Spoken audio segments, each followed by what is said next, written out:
Hello students, myself Arun Gautam. Welcome to Abhijat classes. आज का जो हमारा टॉपिक है वो पिट्यूटरी ग्लैंड से आगे का पार्ट है कि पिट्यूटरी ग्लैंड के द्वारा कौन से हार्मोन रिलीज होते हैं। हम लोगों ने पढ़ा था कि पिट्यूटरी ग्लैंड एक मास्टर ग्रंथि है या मास्टर ग्लैंड है और पिट्यूटरी ग्लैंड के दो मेन पार्ट थे, एडिनोहाइपोफाइसिस और न्यूरोहाइपोफाइसिस। जो एडिनोहाइपोफाइसिस है, जिसको हम एंटीरियर लोब बोलते हैं, अग्रपाली बोलते हैं, उससे लगभग 7 टाइप के हार्मोन रिलीज होते हैं। और जो न्यूरोहाइपोफाइसिस है, पोस्टीरियर लोब या पश्चपाली, उसके द्वारा 2 मुख्य हार्मोन रिलीज होते हैं। और आज हम लोग उन्हीं 2 हार्मोन के बारे में बात करेंगे, न्यूरोहाइपोफाइसिस के बारे में।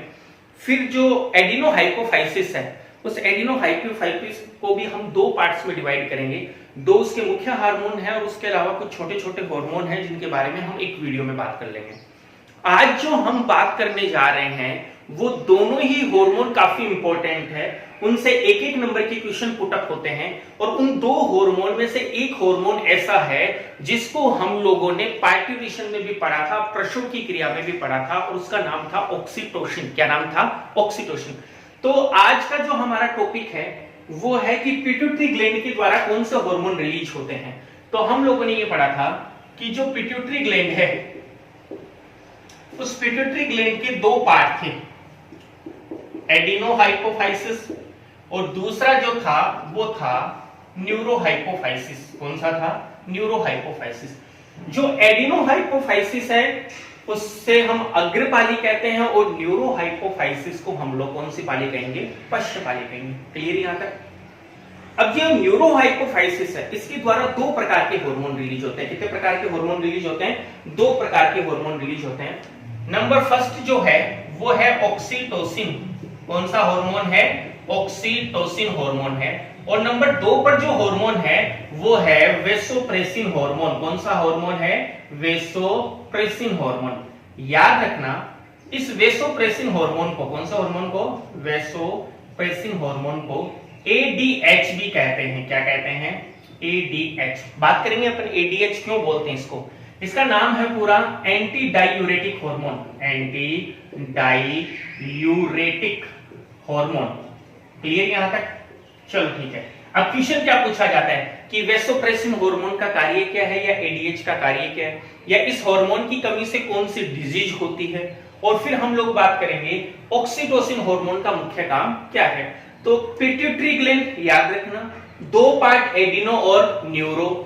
न्यूरो यानी पश्चपाली के द्वारा कितने हार्मोन रिलीज होते हैं? 2 हार्मोन रिलीज होते हैं। पहले अपन इन दोनों के बारे में बात कर लें, फिर नेक्स्ट वीडियो में हम लोग बात करेंगे किसके बारे में? एडिनोहाइपोफाइसिस के बारे में। तो आज का जो हमारा टॉपिक है वो है पिट्यूटरी ग्लैंड के न्यूरोहाइपोफाइसिस के द्वारा रिलीज होने वाले हार्मोन। और उसमें जो नंबर फर्स्ट पे जो हार्मोन है उसे हम लोग बोलेंगे वेसोप्रेसिन हार्मोन। कौन सा हार्मोन? वेसोप्रेसिन हार्मोन, या हम लोग इसको बोल सकते हैं एडीएच, एंटी डायूरेटिक हार्मोन। कौन सा हार्मोन? Anti diuretic hormone. ठीक है। इसे हम पिट्रेसिन भी कहते हैं। क्या कहते हैं? पिट्रेसिन भी कहते हैं। याद रखना कि कहीं पूछ लिया जाए कि पिट्रेसिन क्या है। बाकी का बेसिकली जो नाम उपयोग में लिया जाता है वो कौन सा है? वेसोप्रेसिन। क्लियर यहां तक? Vasopressin hormone. एक बात मैं आप लोगों को बता दूं कि ये जो हार्मोन थे दोनों, वेसोप्रेसिन और ऑक्सीटोसिन, ये पास नर्वोसा के द्वारा रिलीज होते हैं। 3 जो पार्ट पढ़े थे हम लोगों ने न्यूरोहाइपोफाइसिस के, उसी के द्वारा ये क्या होते हैं? रिलीज होते हैं, जिनको कंट्रोल करने का काम करता है हाइपोथैलेमस, जो सुप्रीम कमांडर बोलते हैं, या मास्टर ऑफ क्या बोलते हैं? मास्टर ग्लैंड बोलते हैं। ये जो वेसोप्रेसिन है ये 8 अमीनो अम्ल से मिलकर बना होता है। कितने अमीनो अम्ल से मिलकर बना होता है? 8 अमीनो अम्ल से मिलकर बना होता है। इसीलिए हम इनको ऑक्टापेप्टाइड हार्मोन भी कहते हैं।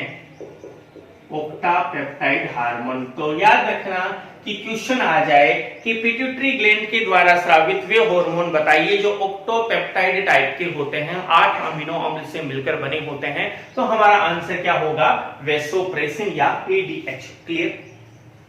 वेसोप्रेसिन क्या काम करता है? फंक्शन अच्छे से देख लेना।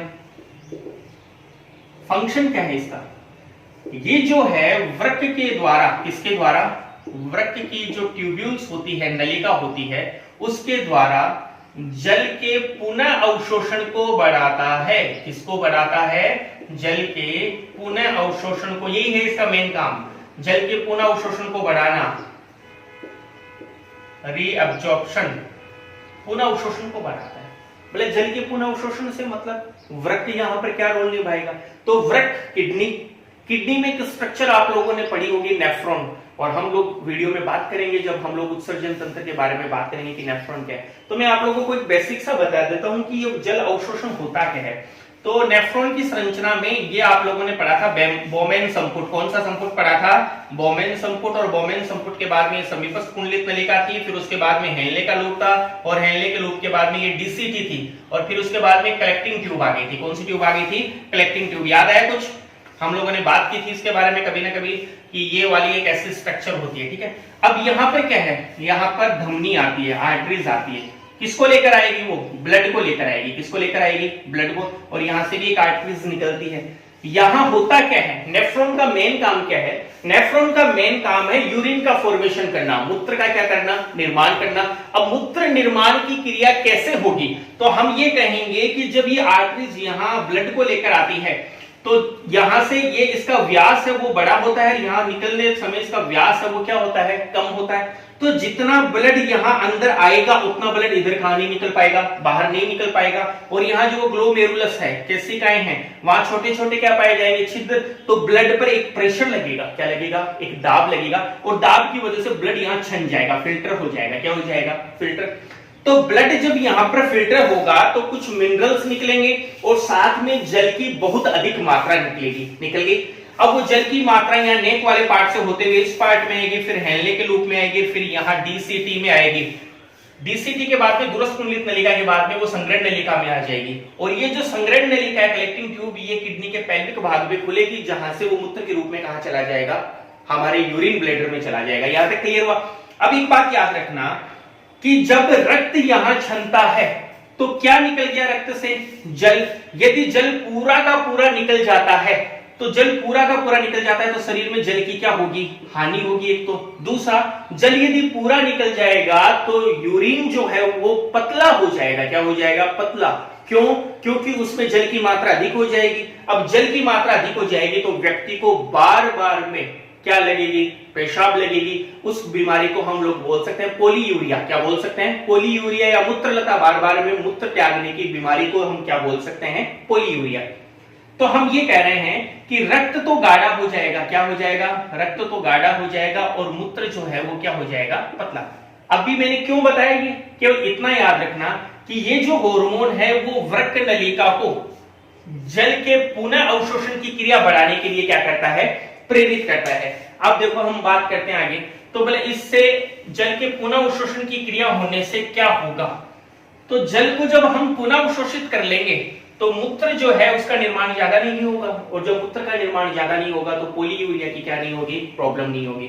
अब यहां तक क्लियर हुआ कि इसका मेन फंक्शन क्या है कि वृक्क नलिकाओं को जल के पुनः अवशोषण की क्रिया के लिए क्या करता है, प्रेरित। सपोज करो इस वेसोप्रोसिन की मात्रा कम स्रावित हो, या एडीएच की मात्रा कम स्रावित हो। किसकी मात्रा, एडीएच की मात्रा, एंटी डायूरेटिक। देखो एंटी का मतलब क्या है, विपरीत। डाई का मतलब बार बार, और हार्मोन का मतलब क्या है, यहां हार्मोन। एंटी डायूरेटिक हार्मोन, यूरेटिक का मतलब क्या है, मूत्र से रिलेटेड। तो बार बार मूत्र यानी पोलीयूरिया, बार बार मूत्र का मतलब कौन सा यूरिया, पोलीयूरिया, यानी बार बार में प्रॉब्लम। इसको हिंदी में बोल सकते हैं मूत्रलता, लत लग गई, यूरिन को डिस्चार्ज करने की लत लग गई, बार बार में व्यक्ति को क्या आएगा, पेशाब आएगा। तो बार बार जो व्यक्ति को पेशाब आ रहा है, मूत्र आ रहा है, उसकी विपरीत करने की क्रिया। विपरीत का मतलब बार बार ना आकर कम आए, ऐसे हार्मोन को हम लोगों ने क्या नाम दे दिया, एडीएच हार्मोन नाम दे दिया। अब हम कह रहे हैं कि यदि एडीएच की मात्रा कम स्रावित हो तो क्या होगा, एडीएच की मात्रा कम स्रावित हो तो हम कहेंगे कि जो यूरिन है उसमें किसकी मात्रा बढ़ जाएगी, जल की मात्रा बढ़ जाएगी। किसके अंदर, मूत्र में, यूरिन में। किसमें, यूरिन में जल की मात्रा बढ़ जाएगी। और जो रक्त है, जो हमारा ब्लड है, वो क्या हो जाएगा, गाढ़ा हो जाएगा। क्या हो जाएगा, गाढ़ा। क्यों हो जाएगा गाढ़ा, क्योंकि पुनः अवशोषण तो हुआ ही नहीं, क्योंकि हम क्या कह रहे हैं कि वृक्क नलिकाओं के द्वारा जल के किसको बढ़ाता है, पुनः अवशोषण को। तो पुनः अवशोषण होकर ये जो जल है वो किस में मिलेगा, रक्त में। अब हम कह रहे हैं कि इसकी मात्रा क्या हो गई, कम हो गई, तो ब्लड जो है वो क्या हो जाएगा, गाढ़ा, और जो मूत्र है उसमें जल की मात्रा अधिक हो गई तो मूत्र क्या हो जाएगा, पतला। क्लियर यहां तक। अब जब मूत्र पतला हो जाएगा तो व्यक्ति को बार बार में मूत्र त्यागने की बीमारी होगी। इस टर्म को हम लोग बोल सकते हैं पॉलीयूरिया। क्या बोल सकते हैं, पॉलीयूरिया, या डाईयूरेसिस। क्या बोल सकते हैं, डाईयूरेसिस। डाईयूरेसिस का मतलब बार बार त्यागना।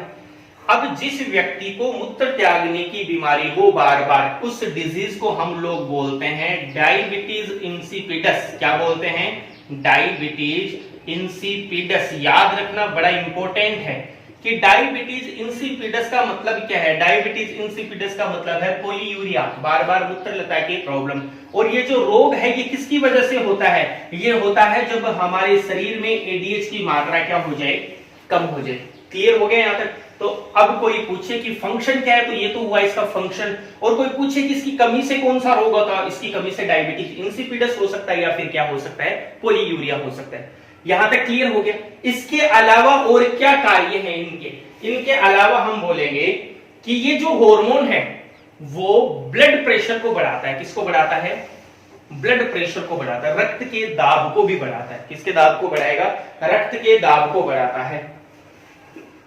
ब्लड जो प्रेशर है उस ब्लड प्रेशर को भी बढ़ाता है। दो कार्य हो गए इसका। पहला कार्य कौन सा था कि जो वृक्क है, किडनी है, उसकी जो ट्यूब्यूल्स है, डीसीटी या दूरस्थ कुंडलित नलिका, उसके द्वारा जल के पुनः अवशोषण को प्रेरित करता है। तो ये मेन फंक्शन है। इसकी कमी से कौन सा रोग होता है वो मैंने आप लोगों को बता दिया। और इसका एक फंक्शन और बता दिया कि ये किसको बढ़ाता है, ब्लड प्रेशर को। कंट्रोल कौन करता है इसको, इस हार्मोन को, इसको कंट्रोल करने का काम कौन करता है, हाइपोथैलेमस। कौन करता है, हाइपोथैलेमस। तो वेसोप्रेसिन जो हार्मोन है वो हो गया कंप्लीट। अब जो दूसरा हार्मोन आप लोगों को बताया था वो था ऑक्सीटोसिन हार्मोन। कौन सा हार्मोन था, ऑक्सीटोसिन हार्मोन। तो देखो ऑक्सीटोसिन जो है वो भी 8 अमीनो एसिड से ही मिलकर बना है, इसलिए हम लोग उसको भी क्या बोल सकते हैं, ऑक्टापेप्टाइड बोल सकते हैं। क्या बोल सकते हैं, ऑक्टापेप्टाइड। तो ये दूसरा हार्मोन हुआ हमारा कौन सा, ऑक्सीटोसिन। और ये ऑक्सीटोसिन जो है इसको हम एक नया नाम और दे सकते हैं। क्या नाम दे सकते हैं, पीटोसिन। क्या नाम दे सकते हैं, पीटोसिन। लेकिन ज्यादातर ये किस नाम से पहचाना जाता है, ऑक्सीटोसिन के नाम से पहचाना जाता है। क्या काम करता है, जैसे ही गैस्ट्रेशन पीरियड कंप्लीट हो जाता है, गर्भावधि क्या हो जाती है, पूर्ण हो जाती है, तो उसके बाद में क्रिया होती है जिसे हम बोलते हैं पार्ट्यूरेशन। यानी कौन सी क्रिया, प्रसव की क्रिया। क्या है प्रसव, गर्भावधि पूर्ण होने के बाद में शिशु का जनन नाल के रास्ते से शरीर के बाहर निकलना क्या कहलाता है, प्रसव कहलाता है। तो प्रसव की क्रिया में जो लेबर पेन स्टार्ट होता है, कौन सा पेन, प्रसव पीड़ा जो स्टार्ट होती है, उस प्रसव पीड़ा के लिए जिम्मेदार जो हार्मोन है वो हार्मोन कौन सा है, ऑक्सीटोसिन। हम लोगों ने पढ़ा था कि गर्भावधि कंप्लीट होते ही अपरा के द्वारा और पूर्ण विकसित गर्भ के द्वारा संकेत उत्पन्न होते हैं जिससे गर्भाशय में हल्के संकुचन प्रारंभ होते हैं, पढ़े थे, जिन्हें हम गर्भ उत्सेपन प्रतिवर्त कहते हैं। उन्हीं प्रतिवर्त की वजह से पिट्यूटरी ग्लैंड ऑक्सीटोसिन का क्या करती है, स्रावन करती है। और ये ऑक्सीटोसिन क्या करता है, हमारा जो गर्भाशय है महिलाओं का, उस गर्भाशय में अनैच्छिक पेशियों में, कौन सी पेशियों में, अनैच्छिक, जिन पर हमारा कोई कंट्रोल नहीं होता, उन अनैच्छिक पेशियों में कौन सी क्रिया प्रारंभ कर देती है, संकुचन की क्रिया प्रारंभ कर देती है। अनैच्छिक पेशियों में जब कॉन्ट्रैक्शन होगा, संकुचन होगा, तो क्या स्टार्ट होगी, प्रसव पीड़ा। और प्रसव पीड़ा स्टार्ट होगी तो जो बेबी है, जो शिशु है, वो शिशु बर्थ नाल के रास्ते, जनन नाल के रास्ते शरीर से कहां निकल जाएगा, बाहर निकल जाएगा। इसी क्रिया को हम क्या कहते हैं, प्रसव। तो ऑक्सीटोसिन जो है वो भी न्यूरोहाइपोफाइसिस के द्वारा रिलीज होता है। ये ऑक्सीटोसिन हार्मोन केवल और केवल फीमेल में होता है, याद रखना। मनुष्य में तो होता है, लेकिन मनुष्य में भी किस में होता है, फीमेल में होता है, किस में नहीं पाया जाता, मेल में नहीं पाया जाता। क्लियर। काम क्या करता है, लेबर पेन, प्रसव पीड़ा, और प्रसव पीड़ा की वजह से कौन सी क्रिया हो जाती है, प्रसव की क्रिया हो जाती है। इसके अलावा ऑक्सीटोसिन का और क्या काम है, जब प्रसव हो जाता है, क्या हो जाता है, प्रसव, तो उसके बाद में लैक्टेशन की बारी आती है, दुग्ध श्रावण की बारी आती है। और दुग्ध श्रावण में भी कौन सा हार्मोन जिम्मेदार है? ऑक्सीटोसिन। मैंने आप लोगों को बताया था कि प्रोलैक्टिन हार्मोन तो दुग्ध के निर्माण के लिए जिम्मेदार है, लेकिन जो ऑक्सीटोसिन हार्मोन है वो निष्कासन के लिए जिम्मेदार है, दुग्ध के श्रावण के लिए जिम्मेदार है। तो यहां ऑक्सीटोसिन की सांद्रता कम स्रावित होती है, तब दुग्ध स्रावित होता है। क्या स्रावित होता है? दुग्ध। जो मेमरी ग्लैंड है, स्तन ग्रंथि है, उसमें कोशिका बताई थी आप लोगों को, कौन सी? मायोएपिथेलियम। कौन सी कोशिका बताई थी? मायोएपिथेलियम। इन मायोएपिथेलियम कोशिका में वो क्या करेगा? कर्माकुंचन गति करेगा, जिसकी वजह से दुग्ध कहां निकलेगा? बाहर। लेकिन जब ऑक्सीटोसिन का स्रावण ज्यादा हो, इसकी कंसंट्रेशन ज्यादा हो, तो उस समय स्टार्ट होंगे लेबर पेन। क्या स्टार्ट होंगे? Labour pain. प्रसव पीड़ा स्टार्ट होगी। प्रसव पीड़ा से कौन सी क्रिया हो जाएगी? प्रसव। तो आप लोगों को न्यूरो हाइपोफाइसिस के दोनों हार्मोन के बारे में बता दिया। पहला हार्मोन वेसोप्रेसिन, जिसे एडीएच भी बोलते हैं, और दूसरा जो इंपॉर्टेंट हार्मोन है वो ऑक्सीटोसिन, या इसको हम लोग क्या बोलते हैं? पिटोसिन बोलते हैं। केवल फीमेल में ये रिलीज होता है और इसका मेन जो फंक्शन है वो है लेबर पेन स्टार्ट करना। और लेबर पेन स्टार्ट होता है तो गर्भाशय की अनैच्छिक पेशियों में क्या होता है? संकुचन होता है, जिससे कौन सी क्रिया हो जाती है? प्रसव। साथ में ऑक्सीटोसिन का एक कार्य और बता दिया कि ये दुग्ध को स्रावित करने के लिए भी क्या होता है? जिम्मेदार होता है। नेक्स्ट वीडियो जो आएगा इसका पिट्यूटरी ग्लैंड के द्वारा जो हार्मोन रिलीज होंगे, उसमें हम लोग बात करेंगे एडिनोहाइपोफाइसिस के बारे में। किसके बारे में बात करेंगे? एडिनोहाइपोफाइसिस। और एडिनोहाइपोफाइसिस के द्वारा कौन से हार्मोन रिलीज होते हैं उनके बारे में पढ़ेंगे। आई होप ये आप लोगों को समझ में आया होगा अच्छे से। यदि समझ में आया तो वीडियो को ज्यादा से ज्यादा शेयर करें। Thank you so much.